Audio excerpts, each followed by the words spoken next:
This evening, we'll get to hear from our librarian Lee Meiyu. She's with the Singapore and Southeast Asian and Exhibitions team in the Content and Services Division. Ladies and gentlemen, please welcome Lee Meiyu. Okay, just some quick facts about the Chinese textbook collections. It actually started in 2004. I wasn't the first one who did it. It actually spanned through like 2 generations of librarians. So if you think about it, to build a collection is actually takes a long time. 2004 till now is like 13 years. We now have more than 2,500 copies of not just textbooks.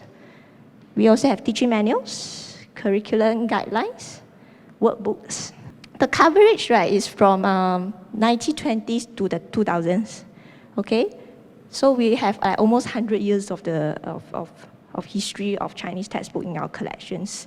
History of the Chinese textbook in general can be divided into 4 periods, okay? This will be back in 1850s, that means the East, we are talking about when the East India Trading Company came to Singapore, 1819 to set up. During that period, basically, education in Singapore was not a focus or priority because this is a port city, okay? It's not a nation or a country. So education was basically left in the hands of the ethnic communities who were here. What happened was you have these Chinese who came down to the south. Some of them made a fortune, become very rich businessmen. They decided to contribute back to the society. So they wanted to set out schools for the younger children who were born here. So, but as businessmen, they are not educationists. So what do? They actually just import the whole system, education system from China over. So you have what you call the traditional schoolings, where they use the Chinese classics as teaching materials. This is an example. Why did I pick this one out? Because a lot of the textbooks that were used, the Chinese classics that were used, right, they didn't really have elements of the Nanyang, or what we call the Southeast Asia characteristics inside. So, but Khoo Seok Wan, even though he published this book in 1902, he has a very modern, forward thinking. He based his writing of this book on an older Chinese classic called Qian Zhi Wen. But for him, he called it a new version. Why? Because he actually made some changes to it. He added elements of Nanyang features inside. So you can, when you read through this thing, you can see words such as yejiang, coconut milk.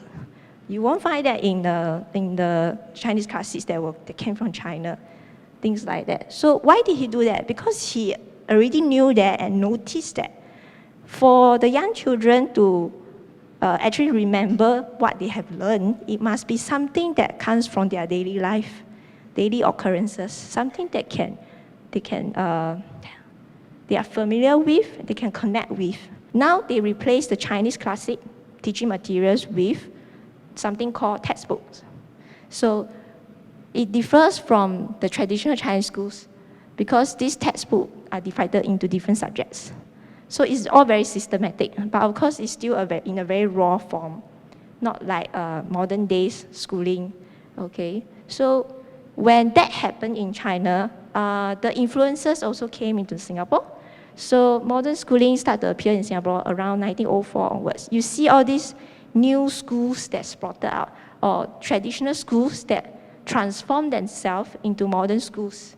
And as I said, they were all handled by the different ethnic communities, right? So you have the Hakka communities who set out the Yinxing school in 1905. The Cantonese Yuanqing school, that would be the Zhongzhen Zhongxue, 1906.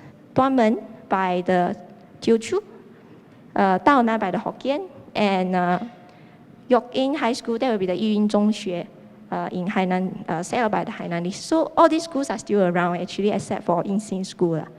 The textbook used during these periods, you can see like they use a mixture of classical Chinese and vernacular Chinese.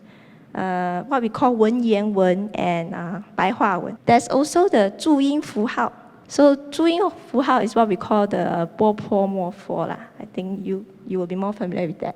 So introduction of some simple punctuation, because you notice the Chinese classic, there was no punctuations. So they started introducing food stops, things like that, okay? There's another set, that's the Nanyang Chinese textbook. These are very interesting, because what happened was after 1929, especially 1930s to the early 1940s, there was awareness that the textbook being used in Singapore are not very Nanyang-centric. So basically, the students were not learning about the environment they are living in. So they decided it should be more practical. So what they did was they will edit the Chinese textbook that were used in China, do some editing, and then refer them as Nanyang Chinese textbook. That means can be used in the Chinese schools that are set out in Nanyang. So basically what you found, the differences are that normally the book cover will have coconut trees. Okay, so if you see coconut trees, 1930s onwards, okay? Now we come to the 1949 to 1964. Basically this is the Malayan or nationalization period, where after World War II, you have this awareness of nationalization, right, in the Southeast Asia.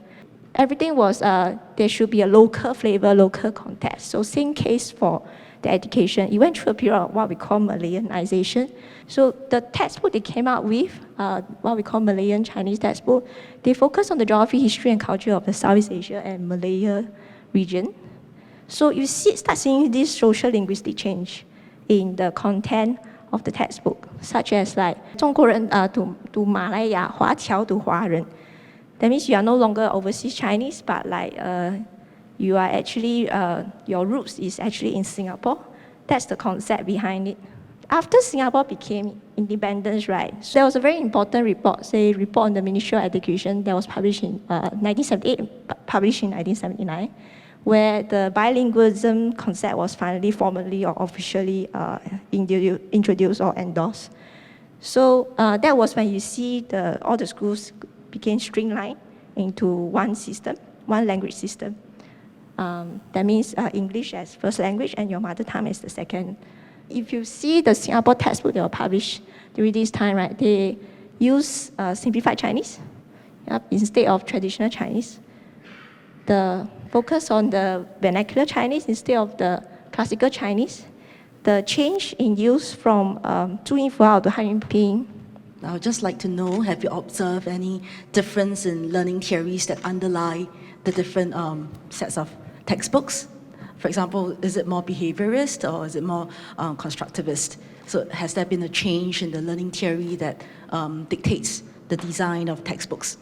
Yes, there was significant changes, but I would say it's because of the transformation from our understanding of Chinese classic, and then you have the modern education that comes in. One very obvious example of changes was very simple, the use of colors in textbook. The earlier textbook tends to be very plain. Okay, firstly, they do not have a lot of graphics, or even if they have, it's maybe black and white. I don't know whether you recall, but if you look at my table over there, just by looking at whether they have colors, you can tell which are the earlier ones already. So you can see slowly how they progress into the colored ones. And then look at the more recent ones. That's a huge difference. So injections of colors and graphics, right, especially for younger children, the primary schools one, were very obvious, the changes.